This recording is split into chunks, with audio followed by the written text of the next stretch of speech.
저희들이 주의 사랑으로 모였습니다. 이곳에서 우리가 다른 것이 아니라 하나님을 알게 하여 주옵소서.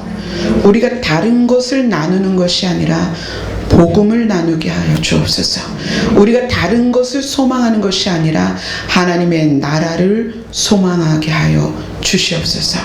예수님 이름으로 기도드리옵나이다. 아멘.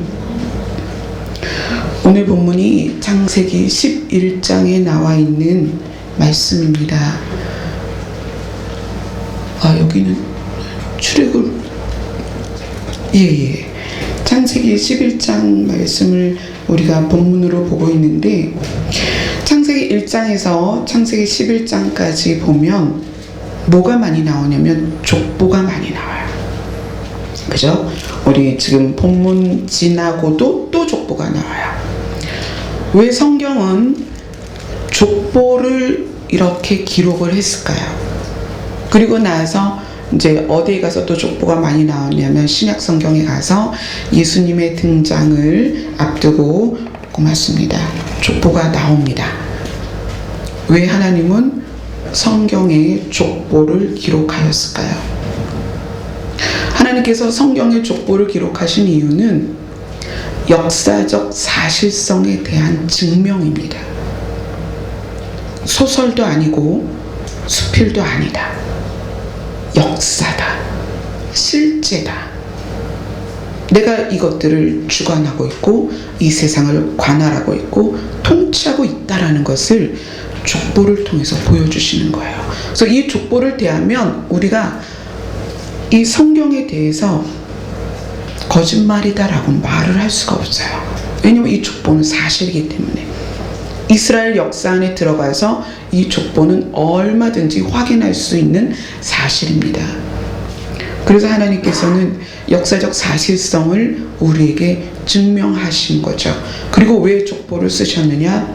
하나님께서 우리의 삶에 얼마나 치밀하게 개입하고 계신가를 보여주시는 것입니다. 근데 오늘 이 본문은 이런 족보들 사이에서 나온 본문이기도 하고, 또 창세기 1장부터 창세기 지금 우리가 읽은 11장까지는 굉장히 많은 변화들이 있었습니다. 그런데 그럼에도 불구하고 장수가 되게 작아요. 그러니까 천지 창조부터 시작해서 사람을 지으시고, 그 다음에 에덴에서 쫓겨나고, 그리고 그들이 얼마나 죄악 가운데 부패하였는지 한 생명도 하나님이 살려둘 수 없는 지경까지 이르러서 온 지면에서 가장 의인이었던 노아에게 방주를 만들게 하고, 노아의 가족 외에는 한 사람도 살려두지 않는 그런 역사적인 심판까지 이르도록 굉장히 긴 세월이 왔음에도 불구하고 이 창세기에는 딱 10장만 그것을 할애합니다. 그 10장 안에는 또 족보가 엄청 많아요. 그걸 빼고 나면 하나님이 역사에 개입한 흔적을 많이 볼 수가 없습니다. 그리고 나서 하나님께서 노아 가족 이후로 다시 족보를 적어가면서 누가 등장하냐면 아브라함이 등장합니다. 그리고 하나님께서 구원을 향한, 하나님이 인류를 향한 구원의 첫 발자국이 찍혀지기 시작하는 게 아브라함의 등장이에요. 그런데 그 등장을 앞에 두고 이 바벨탑 사건을 하나님께서 말씀하고 계십니다. 그것도 족보 사이. 이 이야기는 사람의 역사, 사람의 이야기, 사람의 사는 공간 안에 얼마든지 바벨탑이 있다는 걸 이야기하는 것이에요. 그리고 그 바벨탑의 사건 때문에 그 이후에 나오는 아브라함에게 하나님이 개입하셔서 그를 구원의 땅으로 인도하기까지의 모습들이 얼마나 중요한지를 바벨탑으로 보여줍니다. 그래서 이 바벨탑 사건은 심층적으로 우리가 계속 들여다봐야 할 사건들이에요. 그래서 저도 이 바벨탑에 대한 조명이 거듭 거듭 내용이 바뀌고 있어요. 그러니까 그거를 한번 이제 오늘 바벨탑 사건을 보도록 하겠습니다. 바벨이라는 단어 자체는 이 사건을 마무리하면서 사람들이 바벨이라고 이야기를 합니다. 이 바벨이란 그 히브리 원어로는 혼잡하다라는 뜻이에요. 그리고 아카드어로는 신에 이르는 문이다. 이 바벨을 세우게 된 계기가 있죠. 사람들이 왜 이 일을 시작했냐면 11장 4절을 여러분 같이 읽어보세요. 본문 11장 4절 같이 읽습니다. 시작. 또 말하되 자 성읍과 탑을 건설하여 그 탑 꼭대기를 하늘에 닿게 하여 우리 이름을 내고 온 지면에 흩어짐을 면하자 하였더니, 자, 이것이 탑을 쌓는 원인이었습니다. 성읍과 탑을 건설하는데 탑 꼭대기를 하늘에 닿게 하자. 그리고 우리의 이름을 내자. 온 지면에 흩어짐을 면하자. 근데 이 성경 말고 NIV에는 하나가 더 추가됩니다. 뭐가 추가되냐면 우리를 위하여. 네, 여긴 지금 없죠. 근데 NIV에는 그게 추가돼요. 우리를 위하여 성읍과 탑을 건설하고 그 탑 꼭대기가 하늘에 닿게 하고 그 다음에 우리의 이름을 내고 온 지면에서 흩어짐을 면하자라는 것이 탑을 쌓던 성읍을 쌓던 이 사람들의 의도였습니다. 이것과 동일한 사건이 창세기 초반에 나오죠. 사람들이 그때는 많지 않았어요. 아담과 하와밖에 없었어요. 근데 둘만 있었는데 이 두 사람이 뭘 원했냐면 하나님처럼 되는 걸 원했습니다. 하나님처럼. 그래서 선악과를 먹은 거예요. 사단이 유혹할 때 너 이거 먹으면 죽는 게 아니라 하나님처럼 된다. 그 아담과 하와가 선악과를 통해서 에덴을 잃었습니다. 그죠? 에덴을 쫓겨났어요. 그때 그 에덴을 쫓겨난 이유가 하나님처럼 되는 거였습니다. 그런데 심판을 지나서 그 심판 이후에 살아남은 사람들이 모여서 또 무엇을 했냐면 신에 이르는 문, 바벨의 뜻이 신에 이르는 문이에요. 신에 이르는 문을 우리가 만들어서 우리가 신에 이르르자, 우리가 그 경지에 다다르자. 이게 바벨탑을 쌓은 원인입니다. 그래서 사람들이 그것을 쌓기 시작하는 거죠. 바벨탑의 재료가 무엇일까요? 자, 문제 내겠습니다. 바벨탑의 재료가 무엇입니까?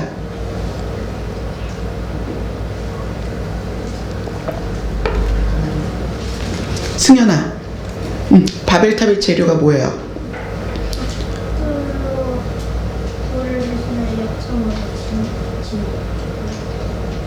그래서 두 개를 딱 정해봐봐. 재료가 뭐야?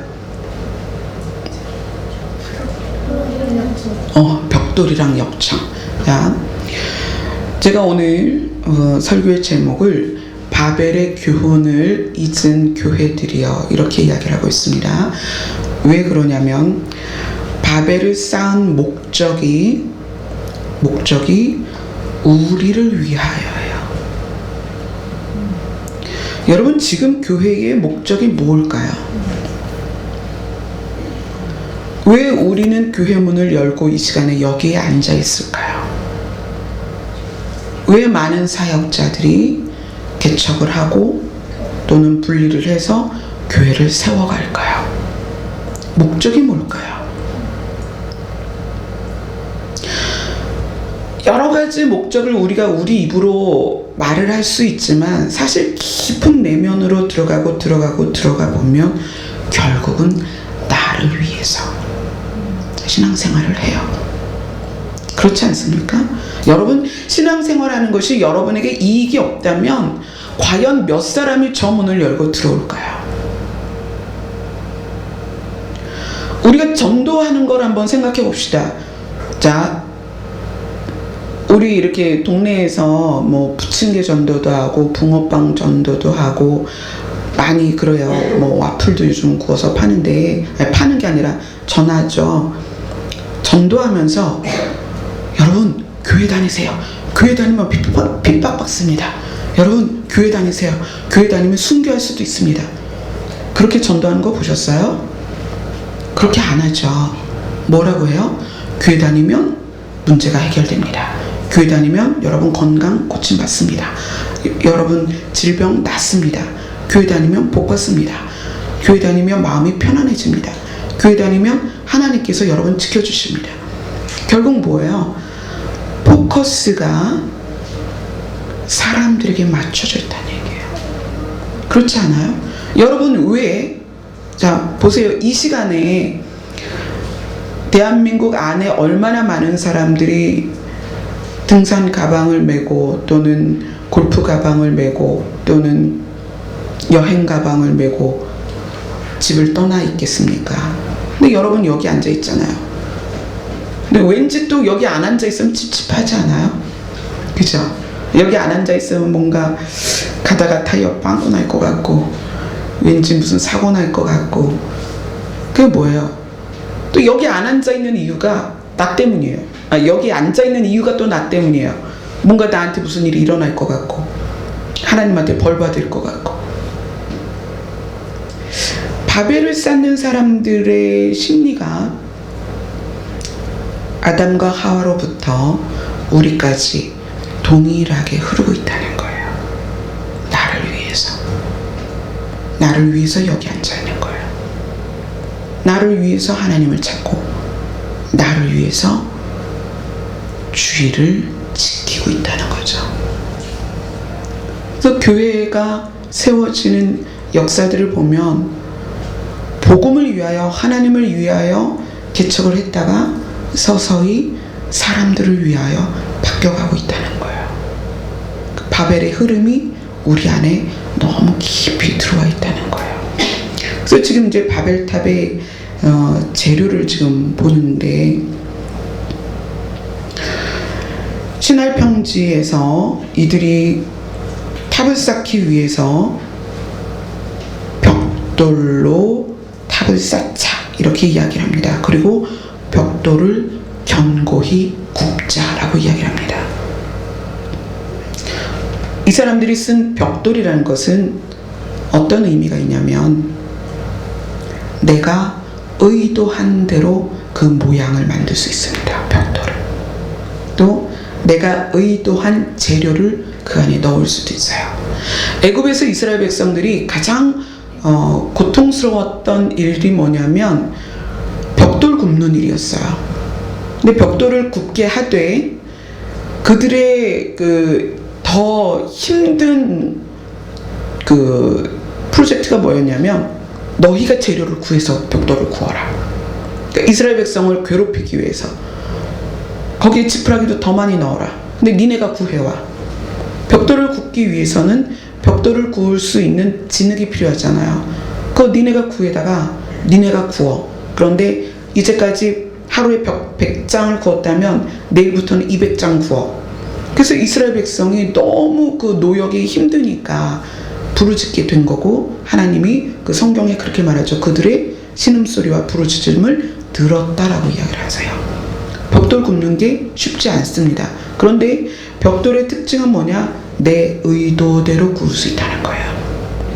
내가 원하는 재료, 내가 원하는 모양, 내가 원하는 크기. 그래서 바벨탑을 쌓을 때 쓴 재료가 뭐냐면 벽돌이었다.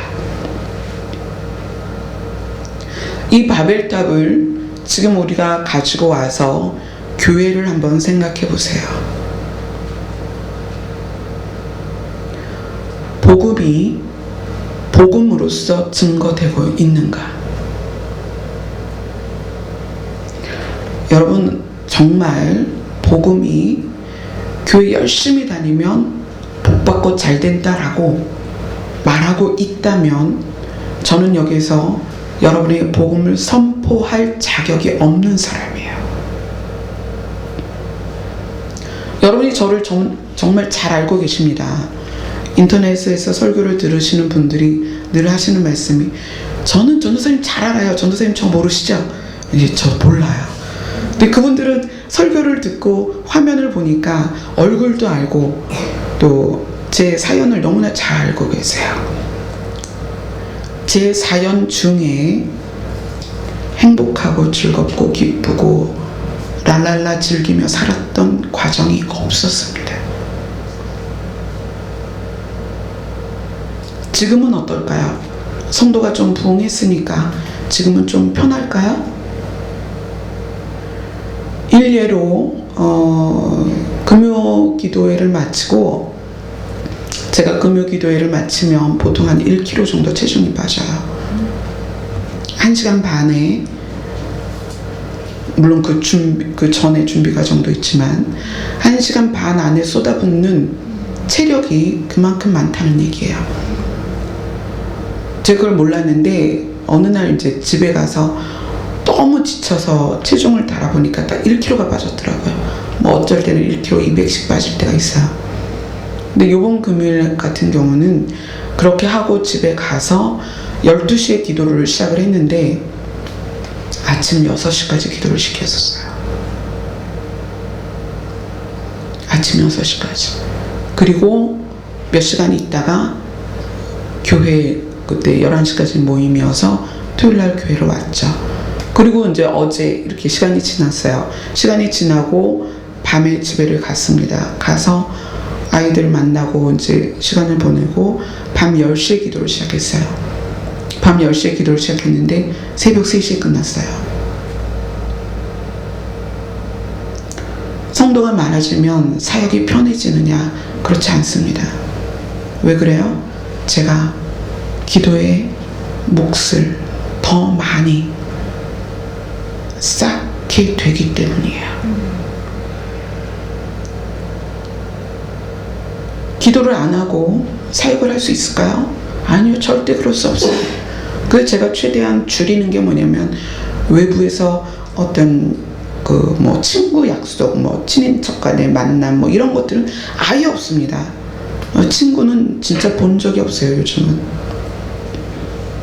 최대한 성도들과의 어떤 상담, 또 전화 상담, 이제 전화 상담 같은 경우는 제가 거절을 할 수가 없어요. 왜냐하면 그분들에게서는 유일한 그게 탈출구이기도 하고 통로이기도 하기 때문에 전화 상담을 제가 거절을 할 수가 없어요. 그렇게 하다 보니까 밤 시간에 아무도 전화를 안 하는 시간에 기도할 수밖에 없고, 그러니까 이제 제가 잠을 줄일 수밖에 없는 거예요. 성도가 많아지면 많아질수록 저는 더 그렇게 되겠죠. 누가 신앙생활을 편하다고 말할 수 있겠어요? 그렇지 않습니다. 각자에게 맡겨진 대로, 그 사역대로 우리는 과중하게 돼요. 그러나 그것이 우리를 살리기 때문에 그걸 하는 거예요. 요즘 교회들이 벽돌을 굽고 있습니다. 교회가 굽는 벽돌은 그 안에 교회의 목적이 들어가 있어요. 뭐 리고렌 목사님이 목적을 이끄는 삶, 그런 책을 써서 많은 사람들이 보고 그랬는데, 목적이 우리의 삶을 이끌어 가죠. 그런데 우리 생각이, 성경에서 그렇게 얘기하죠. 나면서부터 생각이 악하다. 그 악한 이유가 뭐라고 말씀드렸어요? 자기중심적이다. 다 자기를 위해서 산다. 그렇기 때문에 바벨도 우리를 위하여, 나를 위하여 쌓게 된 거고, 교회도 벽돌을 굽는데 나를 위하여 굽는단 말이에요. 무슨 얘기예요? 말씀을 그렇게 만들고 있다는 거예요. 말씀을 나를 위하여. 그래서 말씀을 분명히 사용은 하고 있는데 그 말씀을 어떻게 사용한다? 사람을 위해서 사용하는 거예요. 교회의 목적을 위해서. 예를 들어서 교회가 건축을 하고 싶다, 또는 교회가 부지를 좀 늘리고 싶다, 뭐 교회가 차를 사고 싶다, 그럼 여지없이 말씀으로 그것을 이끌어냅니다.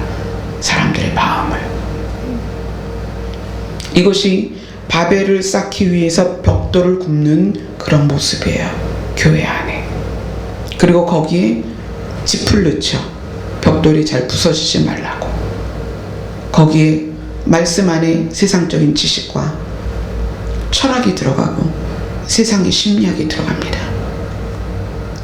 세상의 심리학이 들어가면서 세상의 상담학이 교회와 접목이 되면서 부작용들이 있어요. 제가 상담하면서 그런 이야기를 좀 가끔 언급을 하는데, 세상의 심리학이나 상담학은 이렇게 이야기합니다. 당신의 죄는 상처 때문이다. 당신의 어머니 때문이다. 남편 때문이다. 이렇게 얘기를 해요. 그리고 당신의 죄를 거기에 전가를 시켜서 그걸 털어냄으로써 내 마음이 가벼워지게 합니다. 그러나 우리도 이제 신앙생활에서 뭐 쓴뿌리에 대해서 이야기하고 뭐 조상의 죄 뭐 이런 이야기들을 많이 하지만, 그렇게 해서 세상의 상담학이나 심리학이 우리에게 준 게 뭐냐면 죄에 대한 면죄부예요. 누구 때문에 내가 이랬어. 그렇게 해서 죄책감을 자꾸 덜어내게 합니다. 그러나 모든 죄의 시작은 자기중심적인 내 생각에서 시작이 되는 거예요. 그래서 우리가 어떤 죄가 있든 어떤 상황이 되든 그 모든 걸 가지고 어떻게 나와야 되느냐? 하나님 앞에 나와야 되는 거예요. 그래야만 해결이 돼요. 또 죄책감이나 정죄감 때문에 못 오시는 분들도 또 내가 무엇을 해결해야 하나님 앞에 나아갈 수 있는가? 그러니까 그게 세상의 심리학이 당신이 이렇게 우울한 건 무슨 원인이 있습니다. 그 원인을 찾으세요. 원인을 찾으세요. 이러다 보니까 하나님 앞에도 못 나와요. 우리가 어떤 문제가 있든지 그대로 하나님 앞에 나오는 훈련을 해야 돼요. 네, 그래야만 하나님과의 관계 안에서 해결이 됩니다. 교회에서 벽돌을 굽기 때문에 교회에서 벽돌을 굽는 그 과정 안에서 자기 의도가 너무 많이 들어가요. 세상의 의도가 들어가고 세상의 기준이 들어가고 세상의 잣대가 들어가고 세상의 철학이, 세상의 심리학이 벽돌 굽는 데 들어가는 거예요. 그래서 교회를 만들어진 벽돌로 쌓고 있다는 거예요. 성경은 그렇게 말하고 있지 않습니다. 또 역청으로 진흙을 대신한다 이렇게 얘기를 해요. 역청이 무엇이죠? 제가 역청을 노아 홍수 이전과 이후는 역청이 다르다라고 말씀드렸습니다. 지금 이 창세기 11장에 나와 있는 역청은 심판 이후에 있는 역청이에요. 그래서 이때는 역청 웅덩이가 많이 있었습니다. 자연적으로 생긴 역청 웅덩이. 그래서 그걸 가져다가 바르는 거예요. 교회가 심판의 교훈으로서 그런 이야기를 많이 합니다. 이렇게 하면 죄가 되고 저렇게 하면 죄가 되고. 그래서 그것을 성도들이 어떻게 적용하냐면 종교적이고 율법적인 신앙생활을 하도록 만들어요. 그것이 나중에는 교회 얼마나 다녔으니까 집사 꼭 해야 됩니다. 그 다음에 안수집사 해야 돼요. 봉사해야 됩니다. 여러분 봉사해야 복 받습니다. 또 사역을 감당해야 됩니다. 그래서 많은 성도들이 교회에 와서 하나님께 집중하는 것이 아니라 교훈에 집중하는 거예요. 어떤 교훈? 심판의 교훈. 이래서 심판받았어. 그러니까 이렇게 하면 안 돼. 물론 맞습니다. 그런데 그것이 무엇을 건너뛰고 그렇게 갔냐면 하나님과의 관계를 건너뛰었다는 거예요. 하나님과의 관계는 없이 봉사해야 되고 헌금해야 되고 일을 해야 되고 교회 와서 뭘 해야 되고 뭘 해야 되고 뭘 해야 되고 이렇게 됐다는 거예요. 즉 교회들의 모습이 이렇습니다. 첫째는 자기의 의도대로 벽돌을 굽는 교회가 되어버렸어요. 자기가 원하는 모양, 원하는 재료, 원하는 크기로 벽돌을 굽고 있습니다. 또 심판의 교훈을 적용만 하고 있어요. 그래서 바리새인같이 율법사들같이 너무나 그 교훈들은 잘 알고 있는데 무엇이 빠졌다? 하나님과의 관계가 빠졌다는 거예요. 하나님과의 실제적인 관계가 빠졌어요. 하나님과의 실제적인 관계가 빠졌을 때 역청의 부작용이 무엇이냐? 심령 안에 새롭게 됨이 없습니다. 선한 양심으로 나아가지 못해요. 교회에서 봉사하고 헌신하고 성경 공부하고 헌금하는 것으로 여러분의 양심이 선하게 변할 수 있느냐? 아니요, 그럴 수 없습니다. 그 선한 양심을 위해서 하나님께서 주신 것이 성령이에요.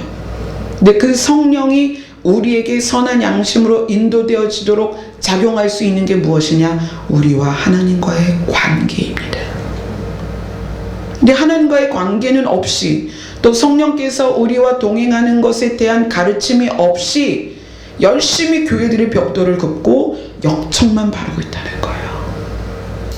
그리고 탑을 쌓아가면서 뭐라고 얘기해요? 우리를 위하여.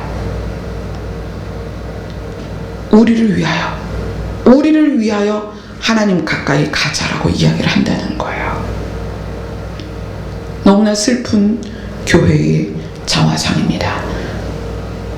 자, 그래서 결론이 뭐예요? 하나님께서 바벨을 무너뜨리고 사람을 흩으시고 어떻게 됐냐면 또 한 번의 에덴을 잃었습니다. 자, 아담과 하와는 하나님처럼 되고자 하는 그것 때문에 에덴에서 쫓겨나서 에덴을 잃었습니다. 그런데 바벨을 쌓던 사람들이 또 한 번의 에덴을 잃었습니다. 그건 무엇이냐면 바벨을 쌓던 사람들의 특징을 이렇게 말합니다. 1절에 온 땅의 언어가 하나요 말이 하나였더라. 그 얘기는 뭐예요? 아담과 하와가 에덴에서부터 썼던 언어가 있었습니다. 그렇죠. 둘이 대화를 했죠. 하나님과도 대화를 했습니다. 동물들에게 이름을 지어줬죠. 언어가 있었단 얘기예요.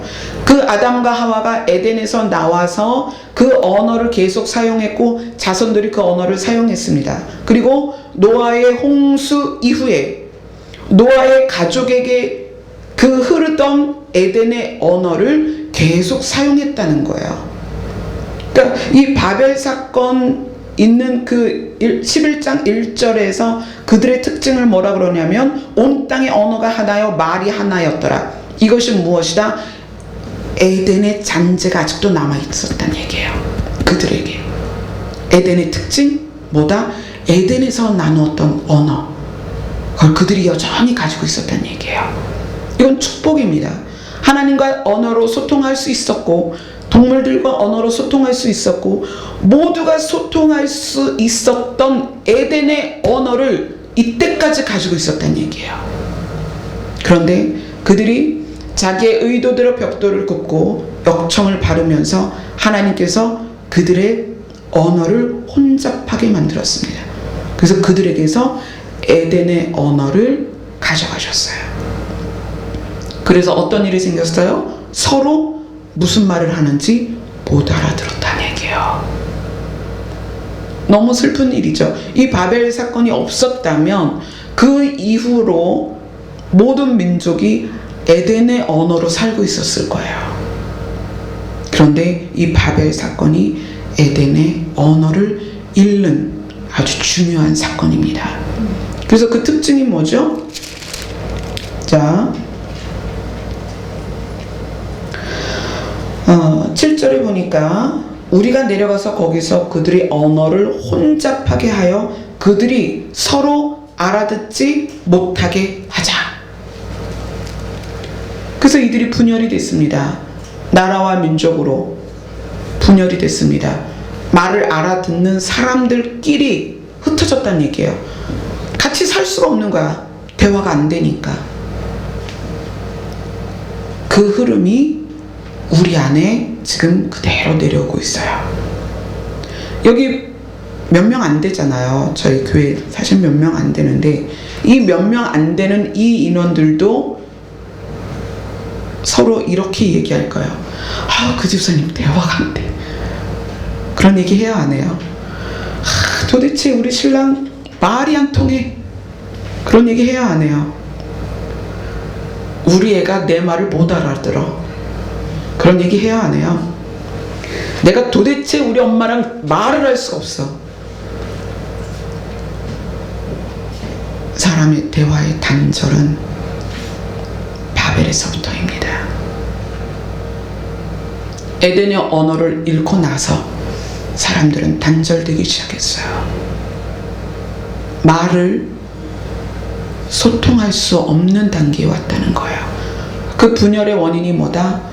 너무나 사람들이 자기중심적이었고 그 자기중심적인 흐름이 어디까지 갔냐면 신에 이르는 문을 만들어서 하나님과 비교보자는 거예요.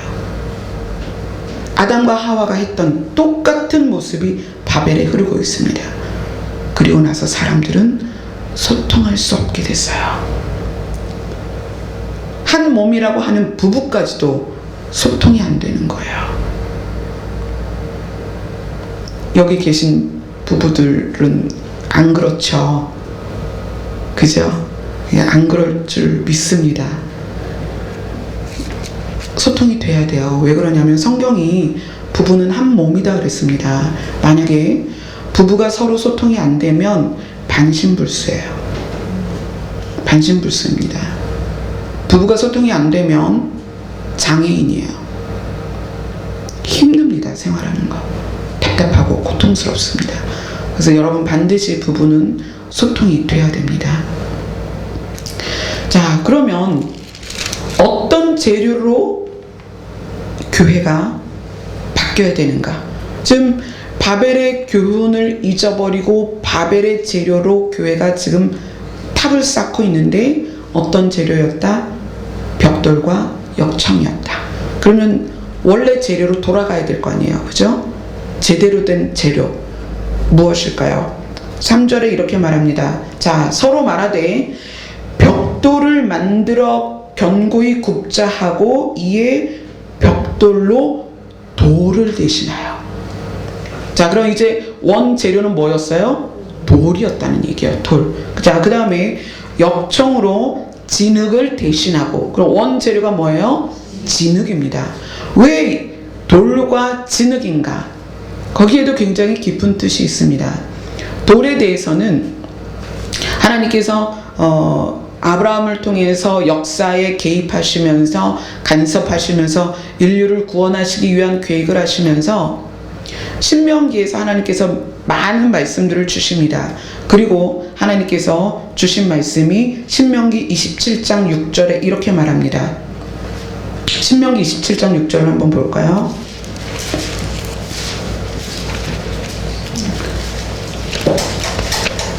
신명기 27장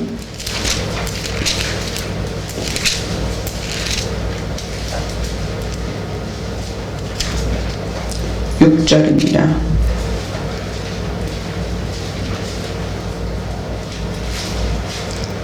신명기는 하나님께서 주신 계명들에 대한 내용이 쭉 나오고 있어요. 근데 그 안에 하나님은 27장 6절로서 명령을 하십니다. 같이 읽습니다. 시작. 너는 다듬지 않은 돌로 내 하나님 여호와의 제단을 쌓고 그 위에 내 하나님 여호와께 번제를 드릴 것이며. 다듬지 않은 돌로 제단을 쌓으라는 말씀을 예전에 여러분과 한번 나눴습니다. 다듬지 않은 돌로 제단을 쌓으라는 것은 하나님 앞에 나아갈 때에 나를 꾸미지 말라는 거예요. 내 모습 그대로 나가라는 것입니다. 또 말씀으로 제단을 쌓을 때 말씀에 어떤 것도 가감하지 말라는 거예요. 내 의도도 넣지 말라는 거예요. 내 목적도 넣지 말라는 거예요. 내 감정이나 느낌도 넣지 말라는 거예요. 말씀 그대로 접하라는 거예요. 그래서 제단을 돌로 쌓으라는 거예요. 어떤 돌?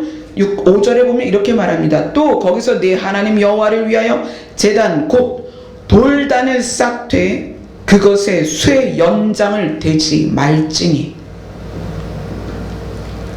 돌을 다듬을 수 있는 건 돌보다 센 쇠죠. 돌보다 강해야 되죠. 그러니까 쇠 연장을 대지 말라는 거예요. 어떤 것도 가감하지 말고 말씀 그대로 보라는 거예요. 그것이 지금 이 시대의 교회에 필요하다는 거예요. 지금 이 시대의 교회가 말씀을 이제 그렇게 봐야 합니다. 목적이나 의도가 배제된 완전히 하나님이 우리에게 요구하시는 말씀 그대로를 보라는 얘기예요. 바벨이 왜 무너졌습니까? 왜 하나님이 바벨을 흩으셨습니까? 벽돌을 구웠다는 얘기예요. 근데 하나님이 원하시는 건 돌입니다. 쇠 연장을 대지 않은, 다듬지 않은 돌. 그래서 이 말씀은 굉장히 껄끄럽습니다. 우리가 이것을 대할 때 절대 행복하지 않습니다. 왜냐하면 죄에 대해서 말씀하시고 우리가 어떻게 남을 섬겨야 될 것이며 우리가 얼마나 사람들을 사랑해야 될지, 겉옷을 달라고 하면 속옷까지도 주고, 오리를 가자 하면 십리를 가라. 네 한쪽 뺨을 때리거든 다른 쪽 뺨도 대라. 부자에게 너의 재산을 다 팔아서 가난한 자들을 도와라라고 말씀하십니다. 쉽습니까? 아니요, 어렵습니다. 그래서 사람들이 말씀을 다듬는 거예요. 우리에게 적용하기 쉽도록. 불신자는 지옥 간다고 분명히 말하고 있습니다. 거짓말해도 천국 갈 수 없다고 이야기하고 있습니다. 그 말이 쉽습니까? 그래서 거기에다 연장을 되는 거예요. 뭐 선의의 거짓말, 하얀 거짓말. 그러나 우리의 제단은 다듬지 않은 돌로 쌓아야 합니다. 자, 그 다음에 또 한 가지 재료가 뭐냐면 진흙이에요. 진흙은 이사야서로 가야 합니다. 이사야서 한번 보겠습니다. 이사야 64장, 이사야는 66장까지 있는데 이사야 64장에 하나님께서 우리의 정체성을 이야기하십니다. 이사야 64장 8절, 이사야 64장 8절 같이 읽겠습니다. 구약성경 1046페이지에 있습니다. 네, 다 찾으셨죠? 같이 읽습니다. 8절입니다. 시작. 그러나 여호와여, 이제 주는 우리 아버지시니다. 우리는 진흙이요 주는 토기장이시니 우리는 다 주의 손으로 지으신 것이니이다. 우리가 진흙이라는 거예요. 그러니까 우리가 교회를 이룰 때 우리가 어떻게 돼야 되냐면 우리가 빚어져야 된다는 얘기예요. 어떻게? 하나님의 의도대로, 하나님이 원하시는 대로. 우리 자신이 개개인이 똘망똘망하게 하나같이 다 자기를 위하여 살아있는 교회가 아니라 하나님이 의도하신 대로 빚어져야 된다는 거예요. 여러분, 돌과 진흙으로 성을 쌓으면 이렇게 됩니다. 모양이. 돌은 모양이 있고요. 진흙은 어떻게 돼요? 돌과 돌 사이를 메꾸죠. 그죠? 그 진흙은 자기 모양이 없는 거예요. 빚어져서 돌의 틈을 메꾸고 그것이 성이 되는 겁니다. 교회는 그런 것입니다. 하나님의 말씀이 명백하게 드러나면서 우리는 우리의 모양이 없어야 돼요. 내 개성, 내 뜻, 내가 좋아하는 거, 내가 싫어하는 거, 이걸 주장하는 것이 아니라는 얘기예요. 나를 세우기 위해서 말씀을 적용하는 게 아니라는 것입니다.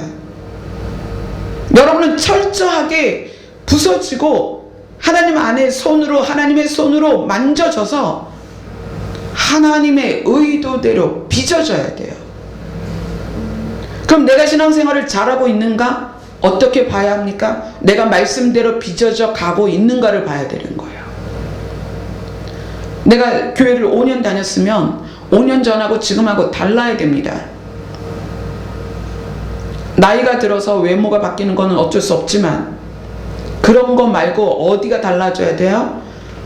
우리의 양심이 달라져야 되는 거예요. 하나님의 말씀대로 우리가 빚어져야 합니다. 그게 교회를 쌓는 재료예요. 여러분, 아무리 수십 년 여러분이 교회에서 여러 가지 봉사를 한다고 해도 그것으로 여러분이 빚어지는 것이 아닙니다.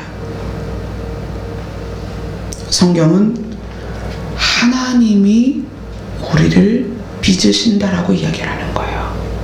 하나님이 토기장이고 우리는 재료일 뿐이에요. 그걸 하나님이 빚으셔야 돼요. 우리가 여러분이 교회에 와서 말씀과 부딪히셔야 됩니다. 그래서 우리가 빚어져야 되는 거예요. 우리가 부서져야 되고 하나님이 원하시는 모양으로 우리가 바뀌어 가야 합니다. 거짓말을 100번 했던 사람이 여전히 10년 후에도 거짓말을 101번 하고 있으면 교회 잘못 다니는 거예요. 빚어져야 합니다. 평신도였다가 집사 됐다가 안수 집사 됐다가 장로 되는 거, 이게 변화인가요? 아니요, 그건 변화가 아닙니다. 우리의 변화는 말씀에 나와 있는 대로 우리가 바뀌어가는 거예요. 그리스도에 물들어 가는 것입니다. 그리스도의 향기가 되어 가는 거예요.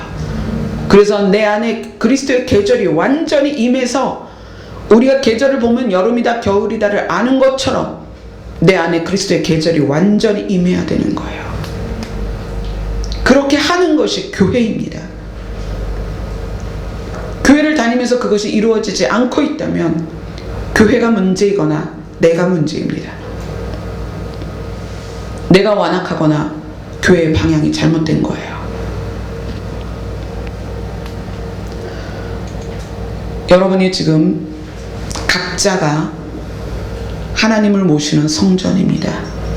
그 얘기는 뭐예요? 이제 여러분의 재료가 무엇인가 보십시오. 여러분이 성전이라면 여러분의 성전을 쌓은 재료가 무엇입니까? 가감없는 말씀과 부서진 내 모습입니다. 빚어진 내 모습이에요. 그것으로 여러분의 성전이 만들어져야 합니다. 그래야 그곳에 하나님께서 거하셔요. 그곳에 하나님께서 자기의 이름을 두십니다. 우리가 이 본문에서 바벨의 본문에서 봐야 되는 한 가지 중요한 부분이 있습니다. 창세기 11장 7절을 보세요.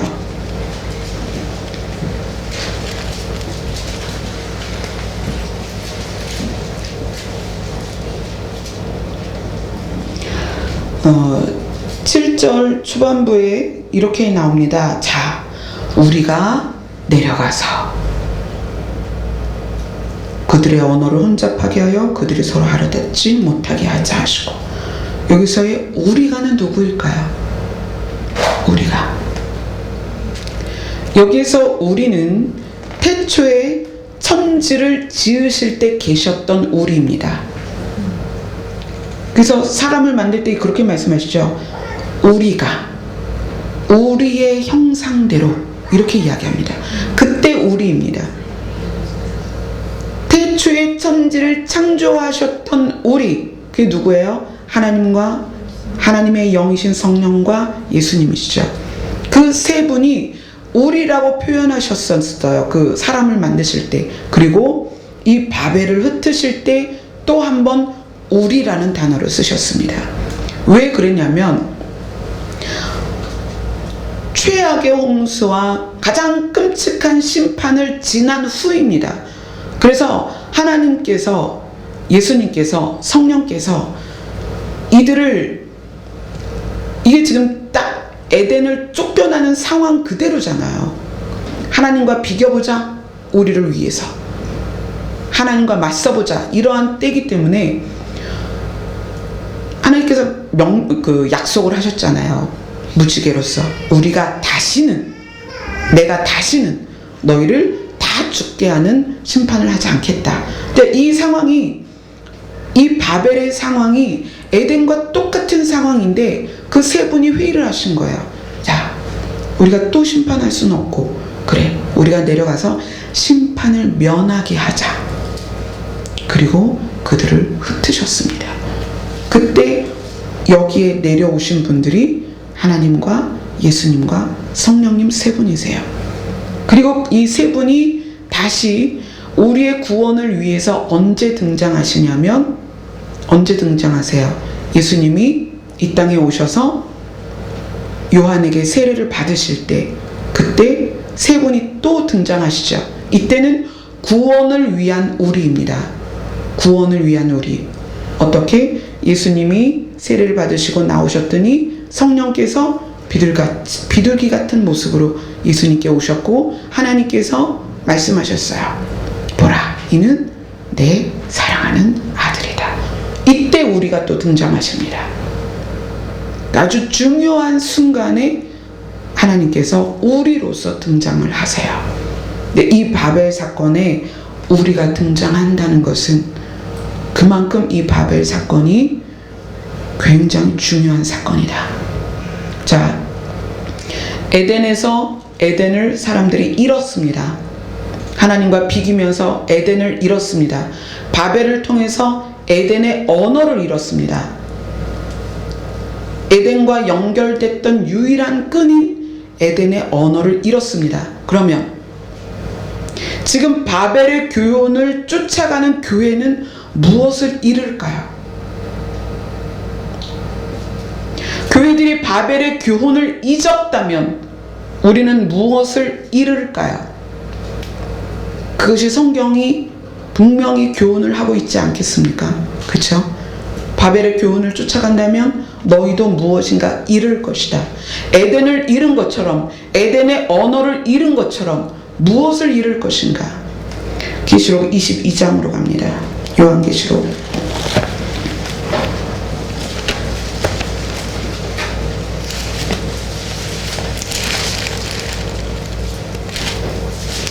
요한계시록 22장 18절, 19절을 같이 읽겠습니다. 성경 마지막 권, 마지막 장, 마지막 절 앞에 있습니다. 바벨의 교훈을 따르는 개인과 교회는 이것을 반드시 명심해야 합니다. 18절 19절을 같이 읽습니다. 시작. 내가 이 두루마리의 예언의 말씀을 듣는 모든 사람에게 증언하노니 만일 누구든지 이것들 외에 더하면 하나님이 이 두루마리에 기록된 재앙들을 그에게 더하실 것이요 만일 누구든지 이 두루마리의 예언의 말씀에서 제하여 버리면 하나님이 이 두루마리에 기록된 생명나무와 및 거룩한 성에 참여함을 제하여 버리시리라. 성경 말씀에 대하여 가감하는 것, 내 의도대로 벽돌을 굽는 것, 나를 위하여 성경을 사용하는 것, 교회의 목적을 위하여 성경의 말씀을 끌어다가 쓰는 것, 이 모든 것들이 무엇을 잃는 것이다? 생명나무와 거룩한 성을 잃는 것입니다. 나를 위하여 성경 말씀을 사용하는 것은 에덴을 잃었던 아담과 똑같이 회복된 에덴을 잃는 행동이라는 거예요. 우리가 정말 두려운 마음으로 이 말씀을 받아야 합니다. 모든 성경의 마지막에 이것을 기록하고 있는 이유는 모든 성경의 시작에서 사람들이 그 오류를 범했기 때문입니다. 에덴에서 사람들은 하나님과 비겨서